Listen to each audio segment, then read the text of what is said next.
दादा के पुराने घर में घूम रहा था जब उसे एक रहस्यमयी दरवाजा मिला। ये दरवाजा लकड़ी का था जिस पर सुनहरे जादुई चिन्ह खुदे हुए थे और बीच में एक चमकती हुई आकृति थी।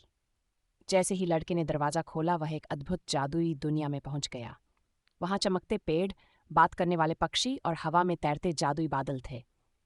लड़के को एक छोटा सा मासूम दिखने वाला जिन्न मिला जो बहुत परेशान था। उसने बताया कि एक दुष्ट जादूगर ने उसे कैद कर रखा है और वह मदद मांग रहा था। लड़का और जिन्न एक खतरनाक जादूगर के किले में पहुंचे। ये किला काले रंग का था, डरावना लग रहा था और बादलों में छिपा हुआ था, जहां बिजली कड़क रही थी। लड़के ने चतुराई से जादूगर की जादुई छड़ी तोड़ दी, जिससे उसकी शक्ति खत्म हो गई। अचानक रोशनी की एक लहर फैल गई और सभी कैदी मुक्त हो गए। जिन्न ने लड़के को एक जादुई चाबी दी जो हर मुश्किल दरवाज़ा खोल सकती थी। लड़का घर लौटा, लेकिन अब वह नए रोमांचों के लिए तैयार था।